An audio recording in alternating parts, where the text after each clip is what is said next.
Het is vandaag een regenachtige dag en ik heb de uitslag van de poll. Het is vrijdag en ik ga, het is eigenlijk wel duidelijk wat het antwoord is geworden. Ik heb alles weer bij elkaar opgeteld van de poll, dus de Nederlandstalige, Belgische en natuurlijk de Engelstalige. En bij elkaar kwam ik uit en dat is een nek-aan-nek race geworden. Het wordt de Oracle of Visions. Die gaat het worden. Daar ga ik een video van maken. Met 74% heeft deze dus alle stemmen gehaald, bij elkaar opgeteld. Maar ik ga nog een video doen. Want dat is echt een nek-aan-nek race. En dat bedoel ik ook echt. Met 73% wil de mensen graag de kat tarot zien. En dat ga ik ook doen. Ik bedoel, die ene procent, dat is haast niets. Dus ik ga jullie verblijden met 2 video's. Nou, ik zou zeggen, heel veel plezier alvast met de eerste. Want dat wordt natuurlijk de Oracle of Visions. Met dat ene procentje meer. En daarna ga ik ook een video maken met de kat tarot.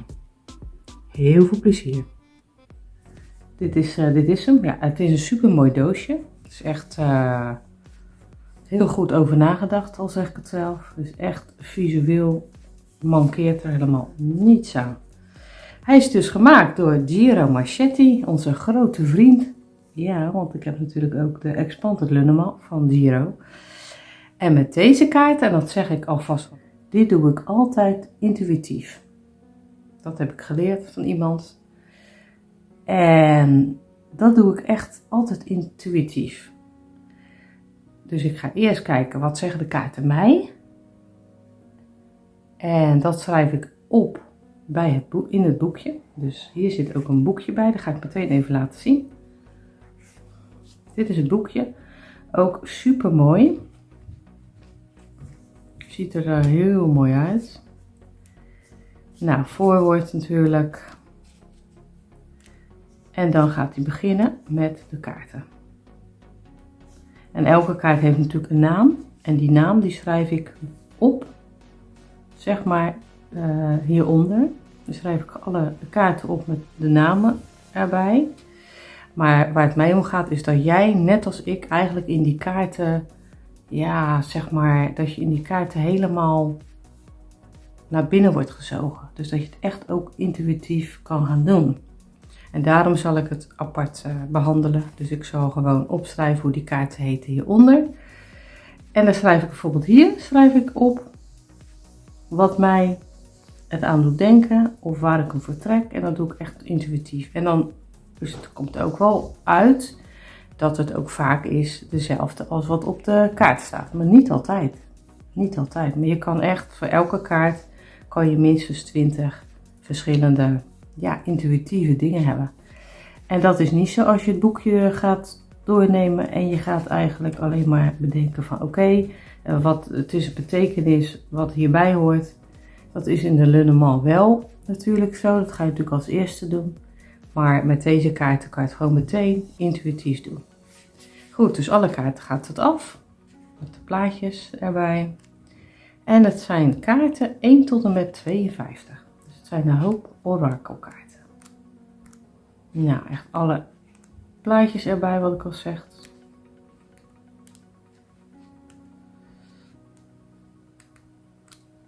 Met natuurlijk een hoop tekst, wat allemaal betekent. In het Engels, want het is natuurlijk een Engels deck.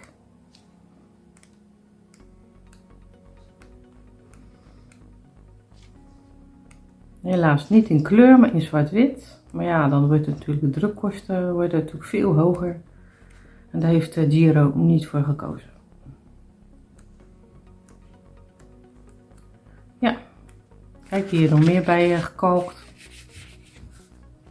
Wat het allemaal betekent voor mij in ieder geval. En dan als laatste interpretatie. Dus dan gaat hij ook nog eens een keer over interpretatie hebben.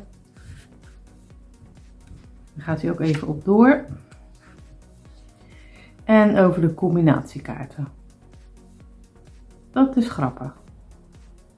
Dat is misschien leuk om een keer, zeg maar, op door te gaan. Background and the journey to here. Nou, we gaan het allemaal meemaken. Approach. En dat was het. Ik ga nu met jullie alle kaarten één voor één doornemen. En dan gaan we nu beginnen met alle kaarten. Nou, dit is kaart 1. Je ziet een dame, een soort nar lijkt het wel. En dan gaan we door met kaart nummer 2. Ja, ook weer een dame met een neus die nogal heel lang is. Ook een of andere neusmasker is voor. Met een vogel hier.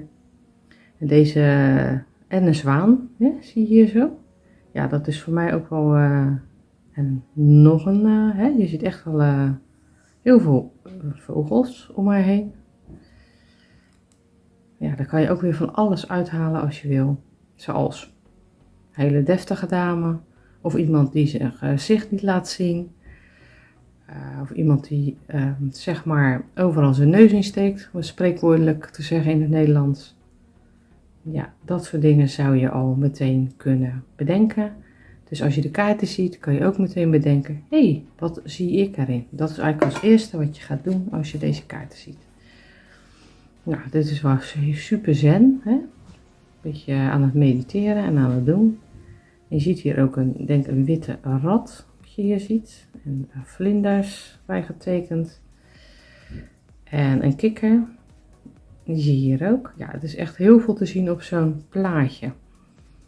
Nou, zit gewoon heel erg in zichzelf. Maar ook op een hele gezonde manier, vind ik. Wat ik zo zie. Van een hele spirituele zen manier.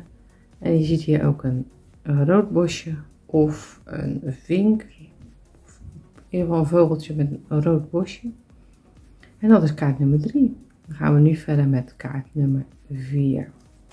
Zie je eigenlijk al 2 maskers, hè? Of 1 masker, maar allebei dat ze eigenlijk door dat masker heen kijken. Dus dat is ook iets van niet het achterste van je tong laten zien, zou je erin kunnen zien. Of je zou er juist iets in kunnen zien van iets magisch, van tovenaars. Dat zou je er ook in kunnen zien. Je ziet hier ook een paarse lint en hier een rood lint. Nou, een sterretje op dat gezicht en op... Ja, je ziet echt.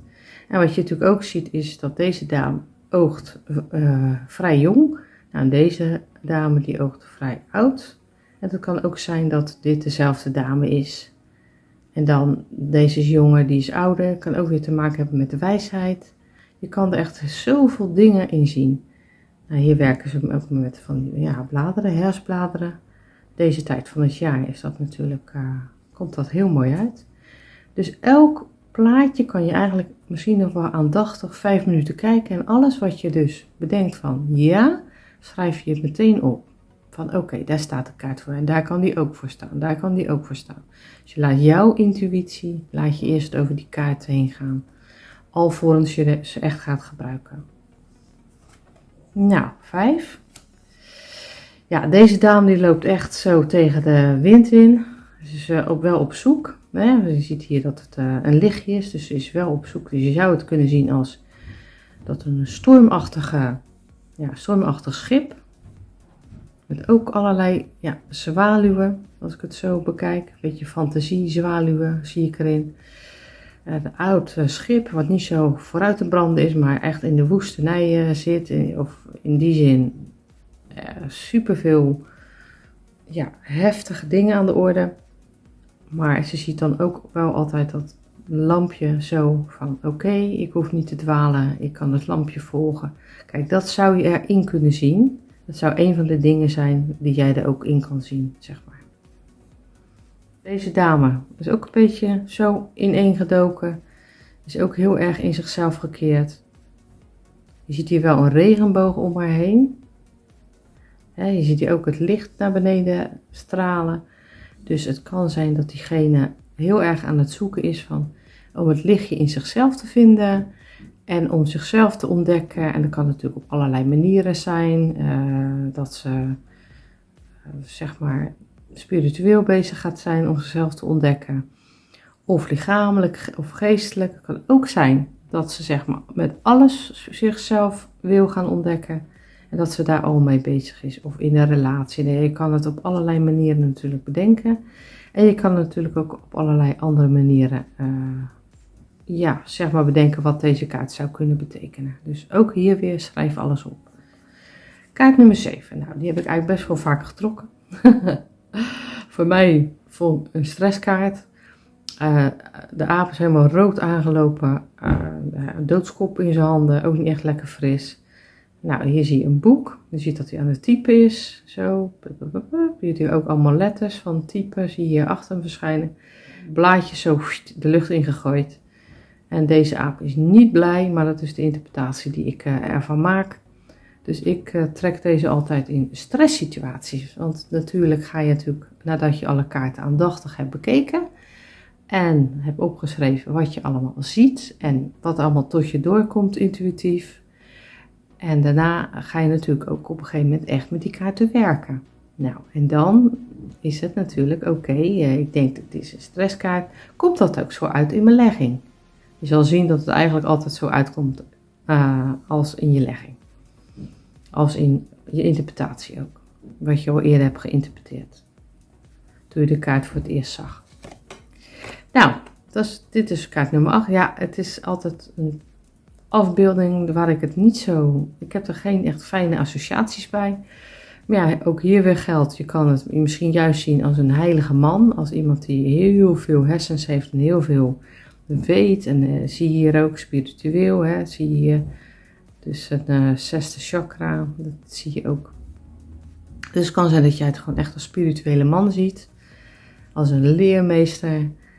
En bij mij komt hij altijd een beetje eng over. Dus ik zie het misschien, je kan het ook zien als een meneer die juist niet echt het beste met je voor heeft. Maar ja, dat laat ik echt aan jouw interpretatie over. En natuurlijk, als je ermee gaat rieden, wat er dan echt naar voren komt. Het ligt natuurlijk ook aan je vragen en aan je... Dus hetzelfde weer, het ligt aan je vraag, het ligt aan je thema. Dat blijft natuurlijk. Je kan ze ook zomaar leggen. En dan kan je intuïtief ook wel altijd voelen van, daar heeft het mee te maken. Op dat moment in je leven. Kaart 9, ja, balanceren. Hè? Een soort hofnar, weer hier. En die is super aan het balanceren. Hij heeft iemand op zich genomen. En die steunt eigenlijk letterlijk op hem. Zo van, dat is best wel een zware last. Maar het lukt hem wel om het te dragen. Nog wel om het te dragen.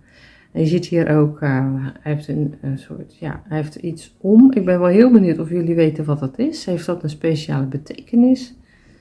Wat hij om heeft? Eens even kijken. Ja, zo zou je zeggen een 4. Maar ja, dat kan ook heel wat anders zijn. Dat kan echt wel een betekenis hebben. En wie weet dat jullie dat weten. Nou ja, je ziet dus kaarsen, die branden. En... je ziet ook lichtinval hier. Zo, komt allemaal weer lichtinval naar beneden. Schilderijen zie je. Je kan ook heel veel interpretaties hier weer van maken. Dan gaan we naar kaart nummer 10. Nou ja, een of andere geleerde. In ieder geval wijsheid, studie. Kan het mee te maken hebben. Misschien een nieuwe baan. Dat schiet ineens door mijn hoofd heen.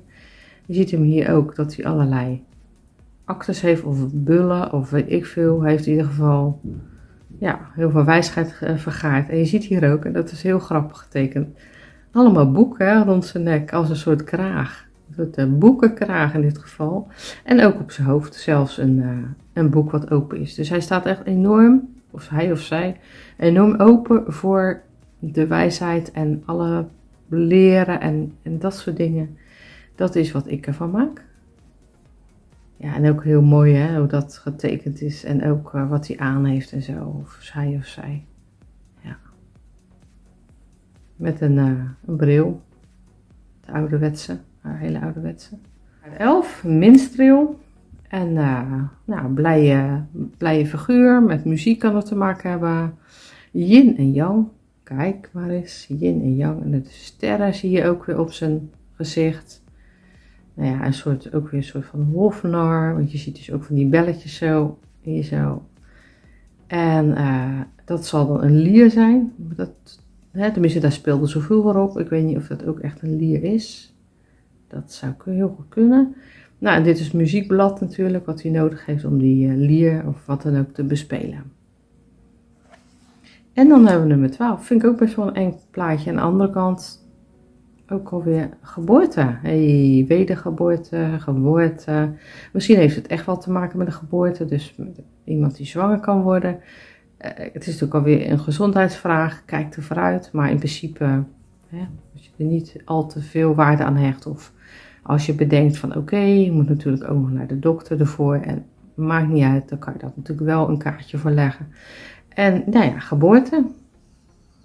Wat ik ervan maak. En hier zie je ook de mensheid, geneeskunde. Wat altijd wordt afgebeeld. En hij heeft ook op zijn hoofd ook een soort van sterren, om het zo maar eens te zeggen.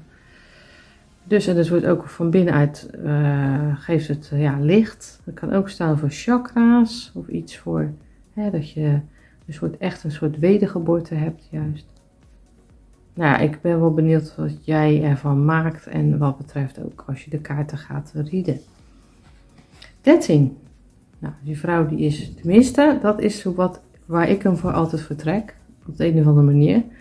Nou, best wel chaotisch. Best wel, en ook een hoop drukte, een hoop spanning, maar ook een hoop dat ze heel veel te doen heeft. Dat er misschien allerlei aanbiedingen komen. Je ziet hier ook een regenboog die dan eigenlijk zo verdwijnt in die naaimachine. Terwijl ze zo hier zo aan het naaien is. Met allemaal verschillende kleuren, want de kleuren die hierin zitten komen hier natuurlijk alweer terug. Dat is grappig. En ook dat ze het zo in de handen houdt. Zie je, dat komt ook weer allemaal terug. Zo, hup. Dus het zijn misschien ook wel allemaal ideeën. Het kan zijn dat het goede ideeën zijn. Het kan ook zijn dat er te veel ideeën zijn. Dat er gewoon een paar ideeën van af moeten. Dat is natuurlijk allemaal aan jouw vraag en interpretatie. En dan zie je hier ook een soort van, dat zullen gewoon die spoeldingen zijn. Het lijken wel potloden, maar het zullen van die spoeldingen zijn dat het er doorheen gedraaid kan worden. Het is wel echt wel een allemachtig mooie afbeelding. Dus dat zullen spoelen zijn hier. En je ziet ook hier, of het is getatoeëerd, of het is een soort van, noem je dat, kraagje, dingetje, wat de nek bedekt. Ook weer heel interessant om te kijken wat er voor jou zo uitkomt. Dan kaart 14. Nou, dat is echt Crea Bea. De creativiteit die spat er vanaf. Kan ook gebied zijn van toneelspelen of wat voor creatief beroep dan ook. Tekenen, schilderen, maar ook misschien een ander soort beroep. Ook misschien muzikant. Je ziet dus hier al de tekenspullen, zie je hier al. Je ziet hier al de drama queen en wat in het toneel altijd vaak wordt gebruikt. Je ziet hier ook weer muziek, want je ziet hier ook weer die lier terugkomen. Een schrijversvak, want je ziet dit, je ziet de penseel, dat kan ook weer te maken hebben met tekenen. En deze, misschien heeft dat weer te maken met boetseren, want dat is weer een of andere beeltenis. Dus dat kan er ook mee te maken hebben. En dus op allerlei soorten manieren is deze dame zich aan het bezig met creativiteit of gaat bezig zijn met creativiteit. Ja, ook echt weer een 4, echt een geweldig mooie kaart. Dus laat me ook even weten welke kaart jij het allermooiste vindt van dit deck. Als je ze allemaal hebt bekeken. 15. Nou, zij is dus aan het wachten. Ze wil graag een brief sturen. Of ze is aan het wachten dat ze zelf aan het wachten is om die brief te verzenden. Of ze is aan het wachten op juist degene om een brief van te krijgen. En je ziet hier ook allemaal van die, wat zijn het? In ieder geval vogels die allemaal rondvliegen. En eigenlijk heb ik het vaak getrokken als diegene aan het wachten is. Maar niks hoort van de ander. Dus een soort ghosting wat je dan krijgt. Ook weer super mooi getekend. Hè? Je ziet het. Mooi, heel mooi getekend. Veren zeg maar hier zo. Maar toch, het is een beetje, het is qua kleuren. Aan de ene kant is het ook wel heel mooi. Maar aan de andere kant is het aan de achterkant ook wel best wel donker en zo. Dus ik ben wel benieuwd of ze echt daadwerkelijk contact krijgt met diegene waarvan ze het wil. Zie je, met die roos, zie je?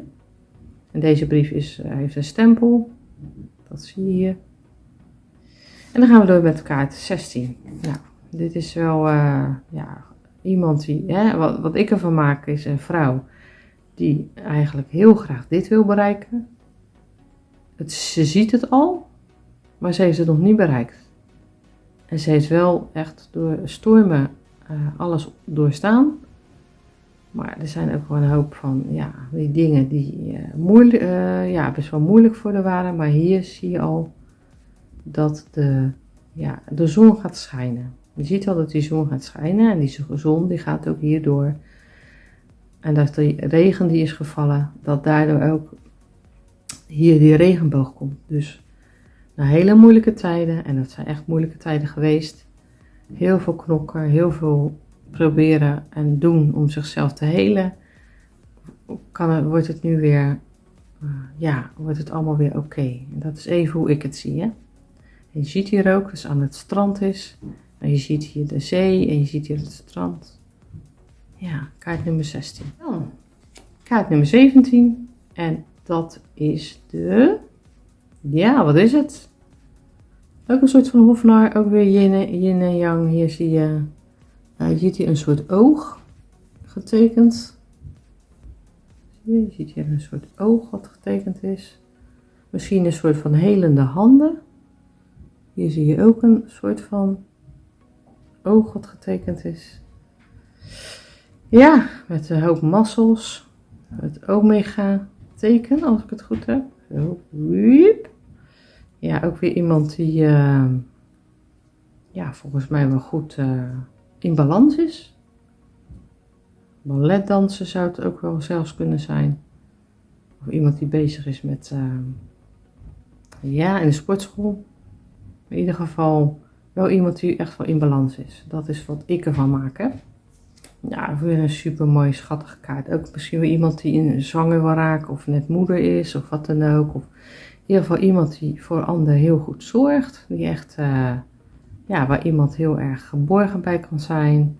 Een soort moederrol vervult. Misschien te veel weer die moederrol vervult. Hangt ook weer af van je vraag natuurlijk. En je ziet hier ook op haar lichaam, want ik dacht even, wat is er? Ja, dat zijn sterren. Je ziet die sterren en die spikkeltjes allemaal. Ja, dat zie je ook. Hier ook weer eigenlijk allemaal sterren en de maan en masker en een hoop veren. Ja, daar kan je zelf natuurlijk ook heel veel van maken. En nummer 19. Ja, deze vrouw, ja, ik weet het niet. Ze is best wel aan het denken. Ja, open schilderijen zo. En je ziet hier ook de appel. Een soort van Adam en Eva verhaal. Je ziet hier ook de slang. Dus misschien is deze dame en een aap. Hè? Ze hebben een aap als huisdier of zo. Moet je wel deze vast. Dus misschien iets van een broodje aap. Of een soort illusie of zo.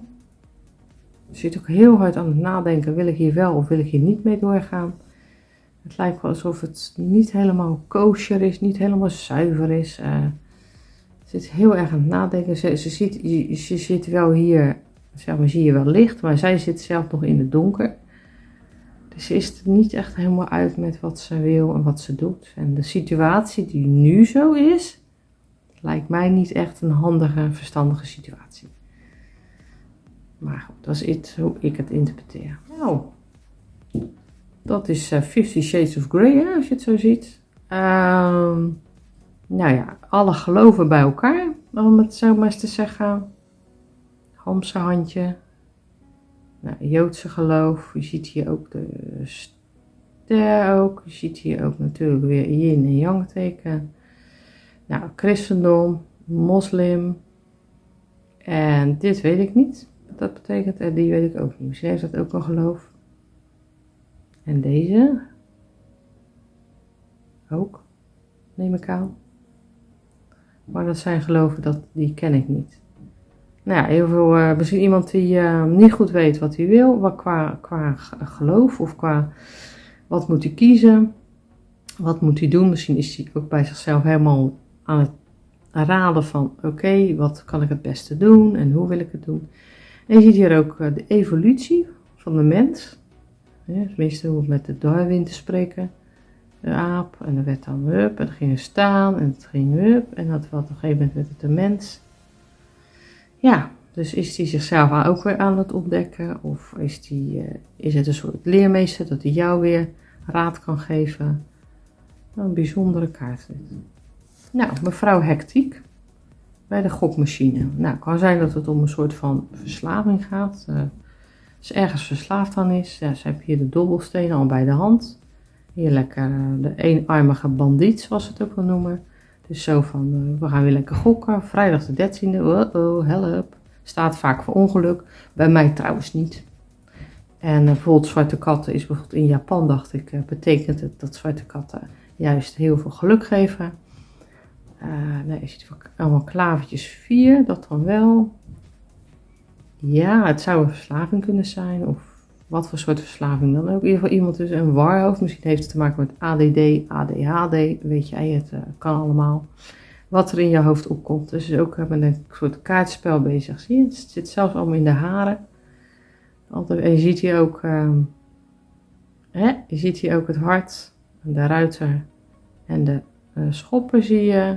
En de klavers, dus is we echt wel lekker bezig. Nou, projectie. Ja, dat heeft te maken met projectie. Nou, super interessant. Ja, wat ik al zeg, projectie. Deze. Dus hij is waarschijnlijk heel erg bezig om zich te projecteren op haar. Je ziet hier ook, als je goed kijkt, allerlei andere figuren. Waar hij zich ook op zou kunnen projecteren, maar dat doet hij niet. Want zijn projectie ligt dus echt bij haar. En dat kan op een goede manier zijn, op een liefdevolle manier. Kan ook zijn op een soort van, ja, stalkerachtige manier, weet je. En dat kan natuurlijk ook zijn. Dus. En het is ook weer grappig dat deze, met die aan het wachten is, die vrouw, die komt er weer terug in deze kaart. En eigenlijk al deze kaarten komen weer terug in de kaarten die we al hebben gezien of de kaarten die we nog krijgen te zien. Ik ga door tot de kaart 25, want ik merk dus dat het in 2 delen beter is om dat te doen. Omdat je dan meer, kan je er meer mee bezighouden en anders wordt de video te lang. Dus we gaan hem in 2 opsplitsen. Ja, ik vind het wel een heel mooi gedaan, weet je.